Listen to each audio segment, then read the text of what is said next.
Welcome to part 3, experimenting with logistic function parameters. So we're going to begin by answering this exercise, which asks us to write a function that computes the logistic function given values of x and its 3 parameters. So I've placed the logistic function up here, and all we're going to do is return the value of the function.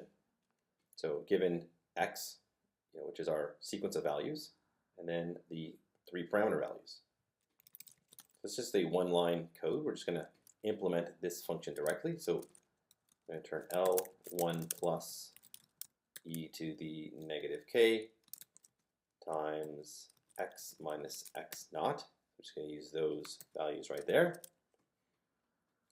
And we've entered that into our namespace. And now when we are going to run through some just sample data, we just created a range from 0 to 20. We're going to use an L of 5,000. The midpoint will be at 12.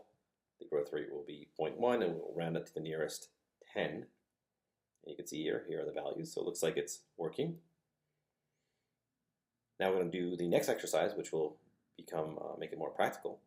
So this asks us to execute the code below, which reads in the data, selects cases from Italy from February 15th through June 1st, and plots the curve. So let's go ahead and just do that first so we can see this plot. So then, write a function that accepts a series of data and the 3 parameters for the logistic function. Have the function plot the given data against the logistic function. That's the main thing. So we want to plot this exact curve against our logistic function.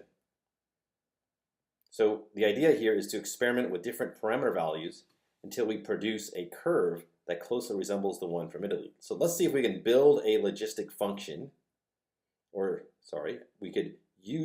we could pick out the parameters that will match this curve closely, just by hand. This will be manually done. That's what this is, logistic function guess. So it's going to get the S, which is the original, like say, curve from Italy.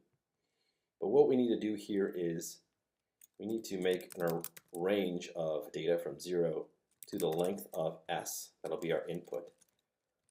Now we're going to use the logistic func that we just created here. We're going to pass it in x, l, x naught, and k. We're going to get that sequence of values. The one thing we have to do here is we're going to make it into a series. So right here it's a NumPy array. We want to make it a series but also have the index as the same index as the series that we're accepting. So this series of Italy's has dates from February up until June. So we're just going to force it to be the same so they align up perfectly. And then we'll just plot each one. So S is the original, S guess is now the one we're plotting. So let's go ahead and do that. So say logistic guess plot. We're going to give it the series of data from Italy. And then here is where we need to choose our parameters carefully, L, X naught, and K. So we can see here L is the maximum, so it looks like it's at least 200,000, actually approaching maybe 250,000. So let's go ahead and do that. Say 250,000 for L. X naught, we're about approximately halfway. This whole thing is about 100 days. That's 3 months plus a little bit more, so maybe X naught is 50. And then K, you really don't know. We'll just put 0.1 for now and see what happens. Actually, this one matches it fairly well on the first guess. So that's the whole point. We want to just toggle around with L, X naught, and K until we closely match the curve. So this is like a manual curve fitting exercise. And maybe it's going a little bit too steep, so we can change this to maybe 0.08 or something.